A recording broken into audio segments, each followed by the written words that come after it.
Hi there. Today, I'm going to talk about what it's like to work for Dr. Eric Berg. A bit about me. He's my father. And I know you're probably asking yourself, why would you make a video about your father, especially if it's going to be something derogatory? Well, there's a very simple answer to that. And it's that he is a very big supporter, donator, and person of influence within the Church of Scientology. This organization has been known to traffic humans for labor. They've been known to cover up sex crimes, especially to that of children.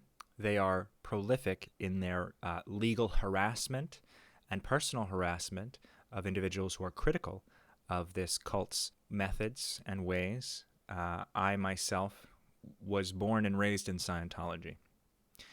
I left a few years ago because it was becoming very emotionally impossible to remain.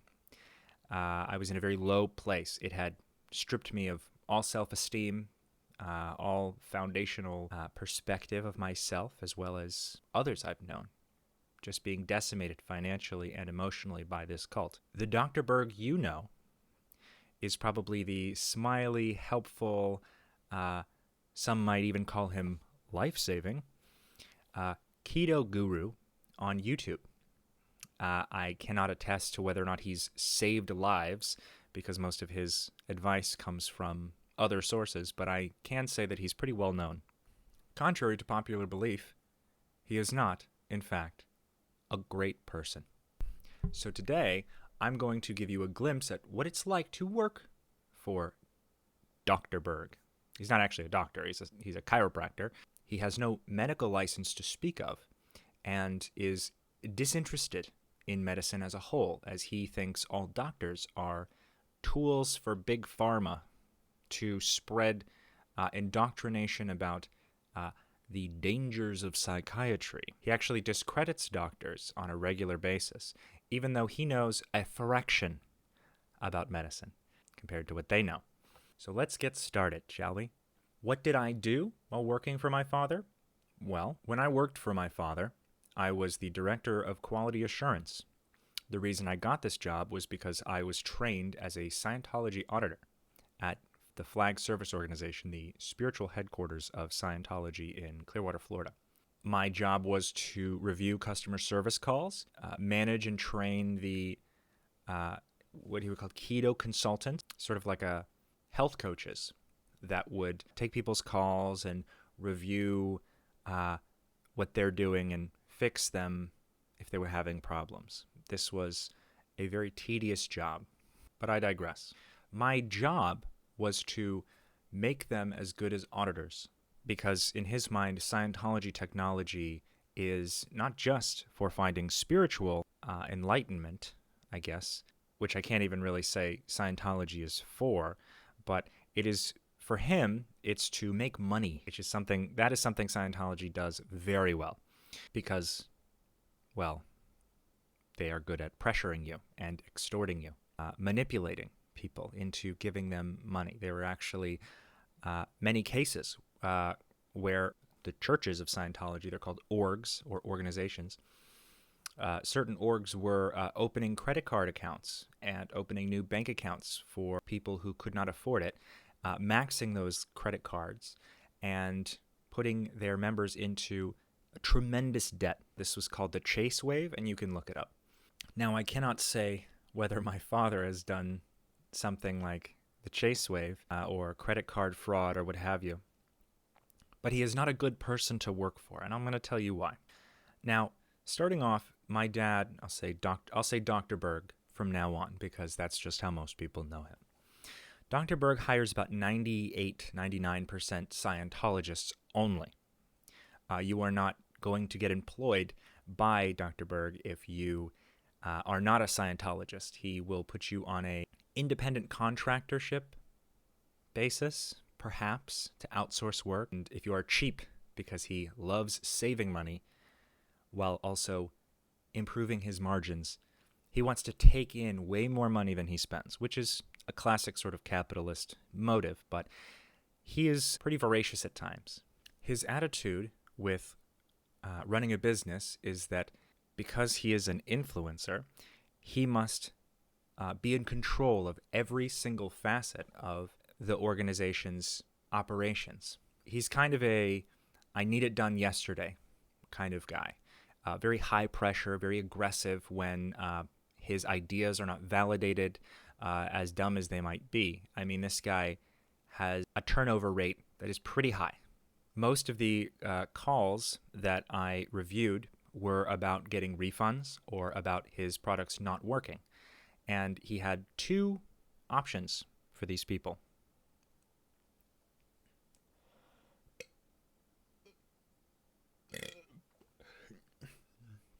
Option number one was give them their money back. Option number two was what he would call ethical bribery, which is to kind of send them free samples and if they left a bad review, to get them to change the review or change the public opinion. Very few people are able to publicly complain because he has a moderation group solely dedicated to banning and removing the any bad reviews, any bad information about his company or his business practices or his health advice, of which there are many. Actually, as a matter of fact, there was a time when he was interested in aggressively pursuing takedown claims for videos that were criticizing his health advice. See, it's common, especially in Scientology circles, to just see people who are critical as criminal liars rather than to accept any kind of criticism or to look at yourself in a way that might be considered constructive. Or maybe I'm doing something not right, being that all these people are complaining about what I'm doing. His method is to shut them the fuck up and continue seeming like he is some kind of opinion leader, which he has become in Scientology. Dr. Berg is a big proponent of big league sales, which is a book that is very aggressive when it comes to the sales tactic. It thinks only in terms of hard selling and handling objections. And basically everyone wants what you have. They just haven't said yes yet. And it is your job to sort of manipulate them in whatever way you can into getting your products into their hands and getting their money into yours. Scientology uses this book almost exclusively for how to sell Scientology books and services. But it's a very kind of ruthless sales tactic, and it doesn't work as much anymore, especially when there are many alternatives to his program. You know, he gives the same advice that you could get from others, although others might care more about the scientific efficacy of their advice, whereas Dr. Berg is not interested in science. He is interested in appearing scientific, in expressing his own personal opinions. For instance, when I worked there were many very aggressive policies about not talking to anyone about what you are being paid, not mentioning your pay or your pay scale or, there's a lot of confidentiality clauses. I wouldn't even say clauses because it's more of a threat in your employee manual that you are not to talk about these things, period. As a matter of fact, overtime is strictly forbidden. Whether or not you are coerced to work over 40 hours, you are not permitted overtime, period.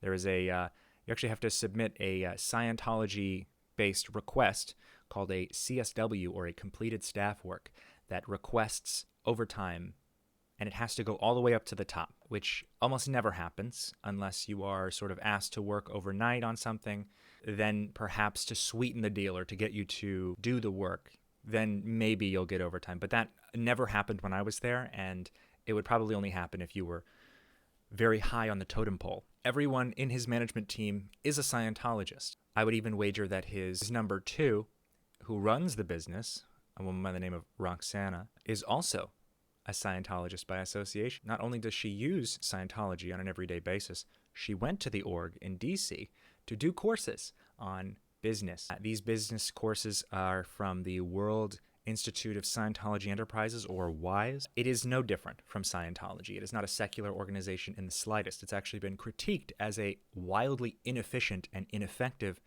business managing program, which is why if you Google World Institute of Scientology Enterprises critique or criticism, you will find nothing but lawsuits against this organization due to how aggressively it does not work. And I know you're asking, well, his religion and his business, those are two totally separate things. And I might agree with you in some other instances, but I know my father better than anyone. And sadly, they are one and the same. Exhibit A. This is a report, a request for KR withdrawal, which a KR is a knowledge report. And you may have heard about this in Scientology. It's basically all the snitching that the Scientologists do on each other. It's a very aggressive snitching culture.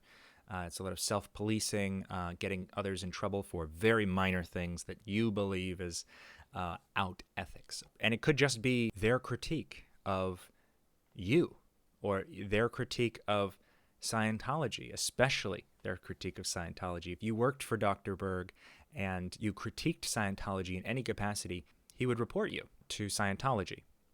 And you would have an ethics folder that would be started with your name. This was written by my father back in 2009, and this is requesting a knowledge report written on him be withdrawn. Okay, so somebody wrote him up for something that he believes he didn't do, and this is withdrawing that. Okay, this is essentially Dr. Berg used a machine in his practice to identify stress, and somebody in the org claimed that only L. Ron Hubbard's tech can identify and handle stress, and he shouldn't be inventing some machine that does it better. And so, which he didn't invent the machine, and he claims that he did not invent the machine, which is fine. But not only does he deny this, so the white parts are the original knowledge report. And the red parts are his response, Dr. Berg's responses. Now down here, not only does he say, I have no disagreement with the overcoming of stress using LRH, L. Ron Hubbard, or Scientology, I have done the PTSSP course 3 times. The PTSSP course is the Potential Trouble Source and Suppressive Person course.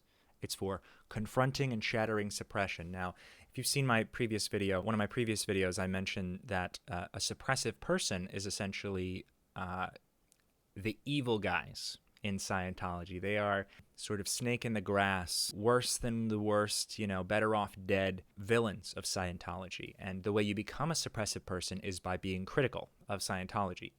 Really, any capacity. If you take serious critique with the way Scientology does things, the way L. Ron Hubbard did things. If you try to question church management, that's a really easy way to get threatened with being declared a suppressive person, which is why you might hear the term declared SP. There's a course, and it's labeled How to Confront and Shatter Suppression, which is hilarious because I don't think anyone's ever confronted or shattered suppression in Scientology. The main method you do is you just block the person. If they aren't willing to retract whatever criticisms or questions or critiques, you just block them. I myself came out publicly about the abuses of Scientology as well as the manipulative nature of my parents, and I was declared a suppressive person just for speaking out. So he says he's done this course 3 times. This device and technology, simple measures a bodily system, I think he meant simply, which I, as a chiropractor, am licensed to evaluate and treat. Now, I'm not going to get into what chiropractors help or do not help. That's not what I'm doing here. Although they are not medical doctors. They are a different kind of physician in the eyes of the law. So down here, he goes on to explain the legal scope of his practice. And then he says, in fact, I routinely help people with sleep and physical recover. I think he meant recovery. So they are more able to be in session. People come to my office for treatment. This does not conflict with Scientology. And I routinely disseminate Scientology and have, for years, sent people to the org. So he is using his business, or he did use his business when he had a physical practice. He does not have a practice anymore. He sent people to Scientology from his practice. This did get him in a lot of trouble eventually, but we'll get to that. From many conversations I've had with my father, there were dozens of instances where he would talk about how his practice was a fantastic means to spread Scientology, because if his reputation is good, and by way of his reputation being good, they eventually find out he's a Scientologist, well, this guy being good must mean Scientology is good. So that's his thought process, although he's really only good on camera. This is a very narcissistic man. On a somewhat unrelated note, I was emotionally and physically abused as a child. I had a very, very traumatic relationship with my father that did include abuse as well as neglect. And my mother was right up there with him in doing that. Here's a form that is regularly used in his business. It's called the third-party investigation sheet. In Scientology, if two people have a problem, it is only because somebody else has entered in a lie, or somebody stirred the pot between two people. So they hold snitching investigations, or sometimes called interrogatories, where you are supposed to spill the beans of everything you know about, what you've seen and who you've heard. Private conversations are not private in the workplace if you work for Eric Berg. For example, here is a knowledge report written by my mother, who used to be the executive manager of my father's practice, on one of their workers, Tanisha. So this report would go directly to the Church of Scientology, where she would have an ethics folder written up on her. Now, my mother was a little aggressive when it came to reporting in general, but I don't think any less aggressive than a normal Scientologist. But if you worked for my father, if you worked for Dr. Berg at any point, and you were critiqued for something, it was very likely that a report was written on you and sent to the Church of Scientology in D.C. Here I have the employee manual for the Health and Wellness Center, which has gone very unchanged since it was made in 2013. So, for instance, here it says, outside discussion of center activities policy. Employees shall not discuss or share the daily activities, procedures, statistics, finances, techniques, written materials, or client information with anyone who is not a current employee of the center. Some of these are reasonable. You don't want to share client information with, random people outside. Although he did regularly talk to me, his child, about, how gross his fattest patients were, or how he's very fat phobic. He's very, he finds sick people very gross and disgusting. He doesn't like to touch them. But he had to for money, so he sucked it up, apparently. But I show this so that I can show this next part. So here we have the staff reimbursement and pay policy. And if I scroll down right here, overtime is not permitted. Any and all overtime hours reported or clocked must be accompanied by a sign of approval in advance from the owner, or it will not be paid and will be viewed as falsely reported payroll. If it is coordinated that an activity is necessary and that will result in overtime, a signed approval will be issued, and a copy of this must be submitted to payroll. That is a lie. And the reason I know that's a lie is because many of the people that I worked with worked over 40 hours every week, sometimes 65 hours, even on their own personal time, and were not only denied pay raises, but expressly rejected overtime. It was an insult to even ask for overtime. I had many conversations with a specific friend who worked there. She was constantly struggling to make ends meet, although she did most of the work for the customer service section. And not only that, she worked 65 hours a week to get projects done that were not her job, and never got overtime, never complained. And when she did complain, she was brushed off or shoved away. One of the main reasons that they're allowed to get away with this is that they only hire Scientologists, and Scientologists are not allowed to report other Scientologists to the law, because this is illegal, okay? You cannot deny overtime. You cannot say that overtime is not permitted when you are overworking your employees beyond their contracted schedules. So this alone should have been reported many times, and it may as well have, but that's not actually what he got in trouble for legally. But we'll get to that. What's next? Now, this is a lawsuit by one of his employees, which he fired. What I was told about this lawsuit was that there was an SP who was really bad at producing, and she was confronted by my mother, Karen Berg, and subsequently fired almost on the spot with no warning. And she's just disgruntled, and she's just trying to make an extra buck. I'll put the link to this in the description below so you can read it yourself.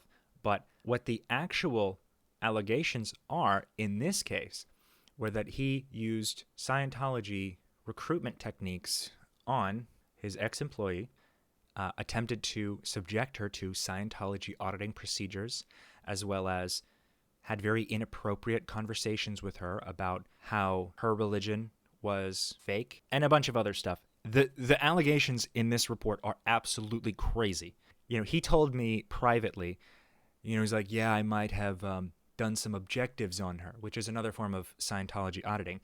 So I knew that he was at least somewhat guilty of doing this. I, at the time, had no idea the severity of the issues. I was also in Scientology myself, so I was very reserved, very locked down, terrified of learning anything, really. In Scientology, you don't really have freedom of information. You have the freedom to suffer the consequences of doing your own research. So it says here, Miss Valentine is a Christian, and she was since she was an infant. And if we scroll down, it says, upon her hiring, and despite informing Dr. Berg that she was a Christian, she was required to read, as a probationary employee, the Basic Staff Hat, authored by L. Ron Hubbard. According to the Church of Scientology, the Basic Staff Hat contains all policies pertinent to Church of Scientology, which is true. When I was on staff at the Church of Scientology in Atlanta, this is common practice. It's one of the first things you do. You do staff status 0, then you do staff status 1, staff status 2, and then the Basic Staff Hat. They might have changed the names of certain courses, but it is the same exact wording. And I know because I've read them both in a business context, because I've worked with several Scientology companies in the past, and I've trained as a Scientologist staff member. And you are not only required to read this, you are required to have course time, which every week there's a minimum required amount of time in this business while working for Dr. Berg that you must study Scientology materials. Now, this course time policy has probably changed since the EEOC, the Equal Exchange and Opportunities Commission, has reprimanded Dr. Berg severely and threatened to have his business license revoked if he does not stop closely associating Scientology with his business and managing his staff members. And the way he's gotten around that is to stop hiring people who are not in Scientology. He picks from a pool of sort of transient, in-between Scientologists who kind of aren't really busy at the moment. Right here. In November 2011, Miss Valentine was written up by Mrs. Berg, my mother, for not attending enough classes. Non-compliance, job warning. Okay? It has been observed that you have not been attending course time. Course time is mandatory. Proper CSW must be done with any change of your schedule. Not attending course without authorization is non-compliance. A continuation of this may result in termination. So please see that you sort out your study time and arrive. Keep in mind that course completions are tied into our staff status programs that awards pay increase. Okay? So, see, more course time results in more training and a better ability to do your job. So says L. Ron Hubbard. This is why course is a benefit, but also a requirement. You are not only mandatorily obligated to do these courses, it is required for you to make more money. So if you want to pay your bills, you got to do more Scientology. Otherwise, you're fucking fired. Then again, in 2014, Miss Valentine objected and declined, consistent with the dictates of her religion as a Christian, to attend an employer-sponsored trip to international waters upon a Sea Org ship known as the Free Winds, by the way, which has also recently been discovered to be covered in blue asbestos, head to toe.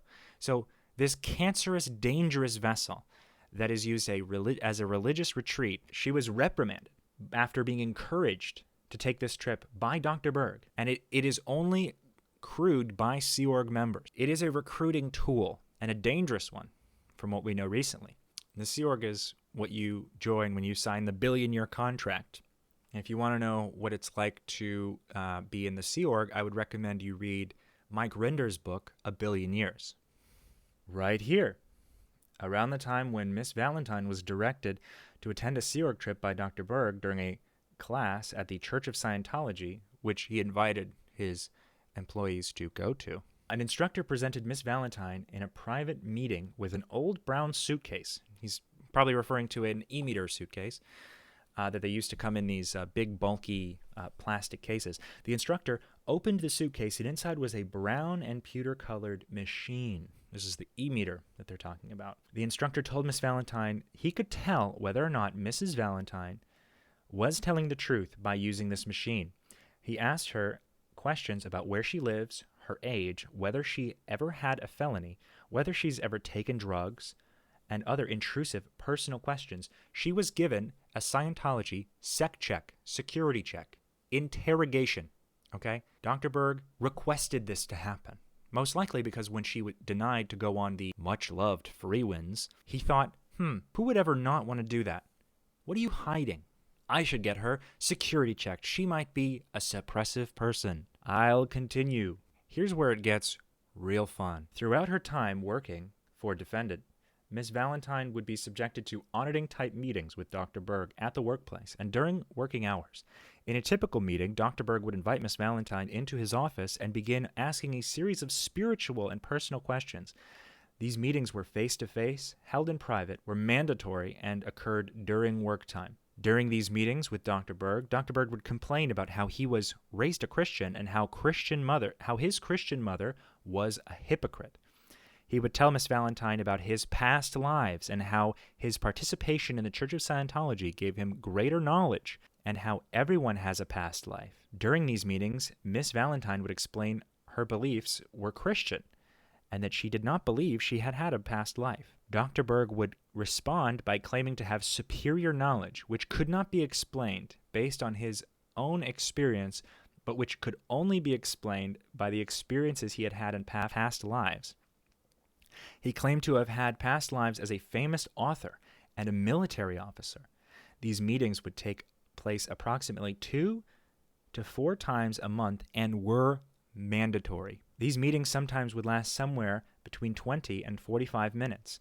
During these meetings, Miss Valentine was on the clock. These meetings occurred with greater frequency when others were not present. During these meetings, Dr. Berg did most of the talking. So not only does he have no boundaries with these people, he claims his knowledge is superior, which is why it's mandatory, and which is why he thinks that anyone who disagrees with him is suppressive, because Scientology drove him to get this transcendental knowledge, which he's then using to justify coercing his workers, his employees, to join a cult. Okay? So here's where Roxana becomes more culpable. Throughout her time working for defendant, Miss Valentine was subjected to discipline based on the teachings of Church of Scientology. One of the features of this discipline was the one-on-one sessions. When there was a workplace dispute between coworkers, Dr. Berg and or office manager Chumpitas, Roxana, would summon Miss Valentine and the coworker, presumably the one who initiated the report of a dispute, into one of their offices, and upon arrival, Dr. Berg or Roxana Chumpitas would consult a couple of the dozens of Scientology books each had on their bookshelves in their office. They would then isolate the employees. Miss Valentine and the coworker would be instructed to sit across from each other as close as possible without touching and stare at each other in silence. This is what is known as TRs, or the communication drills, that are taught to auditors as a method of training auditors in Scientology. It's thought that if two people are having an argument, if you sit them across from each other and do TR0, or eyes open, where you basically sit there across from each other, and the idea is to confront the other person silently, that the argument will cease to exist. The argument will stop, and you'll become more comfortable around each other. It is purely Scientology cult conditioning. Okay? In early 2016, Dr. Berg approached Mrs. Valentine and summoned her into his office. He told her that he knew she was not attending all the classes that he had signed her up for at the Church of Scientology on 16th Street. Presumably, this information had been passed to him by the Church of Scientology because Miss Valentine did not tell him. Thereafter, he would not let 2 weeks go by without reminding Miss Valentine that she had not been attending the classes at the Church of Scientology. He told her to resume the classes, the promise made upon hiring Miss Valentine to pay a half-time rate for attending these classes was not honored or discussed. And then in 2016, Mrs. Valentine's salary was reduced. Presumably, and this is again, so her resistance to joining Scientology was responded to with pay cuts.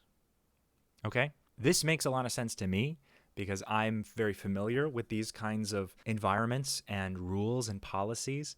But when you work for a Church of Scientology, you're religious. You're supposed to be like a religious volunteer. So they'll pay you dirt. And you're not really supposed to complain. But this is a legal contract of employment, okay? And he is paying her to be a Scientologist or punishing her financially for not being a Scientologist. Do you understand where the problems are here? So this goes on to explain that she was put under harsher punishment and surveillance while at work. She was restricted from certain activities because of this, also depriving her of being able to meet her sales quotas, which affected her production, which is then also very severely punished by Dr. Berg. Due to her unfair treatment, she reported both my mother and father, Karen and Eric Berg, to the EEOC, which is the government organization that enforces equal opportunity employment practices in workplace. And as well as discrimination practices in a workplace. And they were in litigation for like 2 years, despite all that I've showed you. You might be asking yourself, well, what happened? What came of this? Well, certain new information came to light, and he eventually ended up settling because there was too much evidence against him, and he was not going to take this to trial. Also, he's had the case sealed in the courts, so it is unable to be viewed at, and the details are not clear.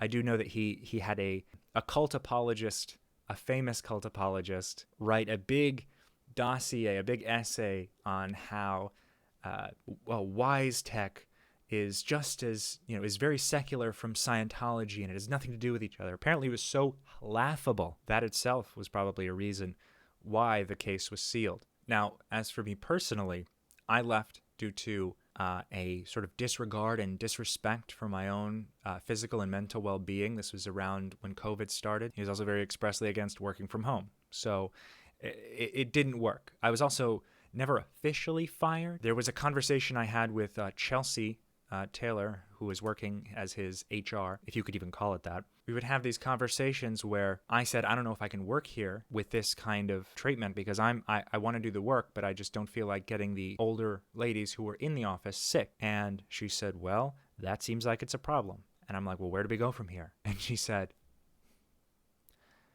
well, and just like left it hanging, because if they fired me, then they have to pay me. But to save that extra buck, I wasn't going to quit. I wasn't going to say, no, thank you. I'm out of here. I quit, So it just kind of dissolved, and I didn't really bring anything up. Shortly after, I ended up making the first TikTok that revealed my father as a Scientologist. That's a separate story. Working for Dr. Berg is, and many of his ex-employees would support this, working for Dr. Berg is one of the most stressful and anxiety-inducing and unfulfilling things that I have ever done in my life. It is a job that I got, admittedly, because of nepotism, and as well as my training as a Scientologist. Despite this, I'm not interested in working for a sociopathic narcissist who I watched con thousands of people by feeding them misinformation and then laughing at them when they have reactions or, bad experiences. He scoffs at what he believes is this improbable notion that he could do a single thing wrong. And it's taken me a long time to make this video. After leaving the cult, I was quite mentally unwell. I have since sought professional help. I have climbed out of this. And so this video is a long time coming. There is no differentiating my father's business and Scientology. Another example of this is who he associates with. Now, Dr. Berg is an awful marketer. He does very bizarre marketing tactics that most often are tactless, without forethought. He's very interested in, oh, that seems like it'll work. Try it now because I thought of it, and see if it works. It usually doesn't, which is why it's sort of taken him many years to obtain the traction that he has. I think the influencer economy of YouTube has sort of been the primary reason he's gotten into so much publicity. But he's very susceptible to salesmen. He's very gullible in this way. So we've had a lot of salesmen come in who are just awful marketers and who don't really understand how to attempt to market him, or he gives them a bunch of money. They do practically nothing, and then he's out money. He fires them and says, I'll do this in-house, and then doesn't do it in-house, or doesn't allow things to happen without. If it costs money, he's not interested in doing it. Although there is an exception. AGM, or Attention-Grabbing Media, has been the marketing firm he has been with for the past few years. And big shocker, they're all Scientologists too. This is their leadership team. Manuel Suarez, Scientologist. Tom Cummins, a massive Scientology donator of tens of millions of dollars. Ollie Rodriguez, Scientologist. Jorge Rodriguez, big-time Scientologist. Ernesto Barrentinos, Scientologist. What's interesting to me is that when I worked for Dr. Berg, Tom Cummins had not yet been on the board of advisors. Tom Cummins is a legendary Scientology donator in the Scientology world. You know his name because he's at the top of the leaderboard. Dumb schmucks who've given the most money to Scientology. As a matter of fact, my father once bragged to me, after having private conversations with Manuel Suarez, that he trusted AGM the most because they only hire Class 5 auditors, which is a classification of training you get in Scientology that is held to a very high esteem. That's what I was trained to be. So they only hire Class 5 auditors. I doubt they're all Class 5, but I can tell you they're all Scientologists. To further illustrate my point, let's see, who do they represent? Dr. Berg, Scientologist. Nancy Cartwright, Scientologist.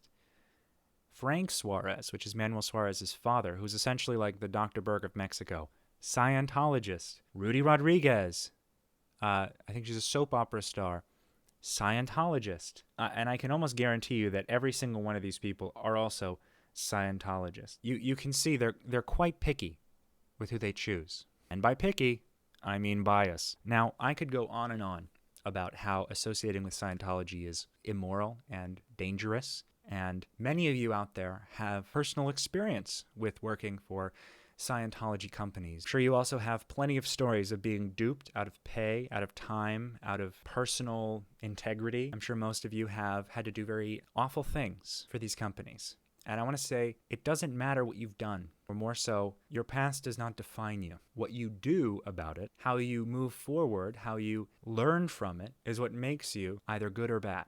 Okay? If you like causing people pain to take their money, or if you like manipulating people, that's your prerogative. If money is more important than feeding your employees or giving them enough money to put a roof over their heads, again, your prerogative.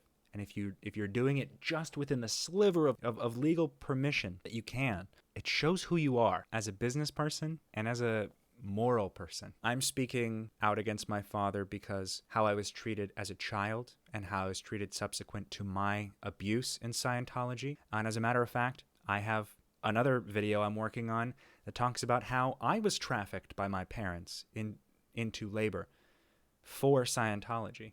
There is no question to me who the bad guy is here. My question to you is it worth supporting someone that morally ambiguous to you just because he gave a couple of good videos about caloric intake or what nuts to eat? I don't think that being keto is immoral. Hell, I have no opinion on it whatsoever. My only advice to you would be get better idols. And maybe one day Dr. Berg will wake up and say, hold on, I'm actually causing more harm than I'm helping people. And this cult that I fund with millions of dollars is causing aggressive amounts of harm, covering up child sex crimes, hiding abuse for no other reason than it would make them look bad. You know, learning the truth about L. Ron Hubbard and what he actually did and what every other country thinks of L. Ron Hubbard. That isn't just a source that comes from Scientology. You see, he is brainwashed, my father. And so is my mother and my brother and my sister. And none of them have talked to me for a long time. I've reached out to them many times, and, you know, they encourage blocking every new number I reach out to them on. There is no such thing as unconditional love or civil discourse in Scientology. It is us versus them from their perspective. One day that could change, but who's to say? But until then, I'll keep making videos, educating you on what's happened to me and what I know. I appreciate every single one of you who's watched to the end of this video, although I know it's probably a bit long. And I'll see you in the next one. Thanks, guys. Know that they ride or die. I keep boys by my side. Know that they ride or die. I keep boys by my side.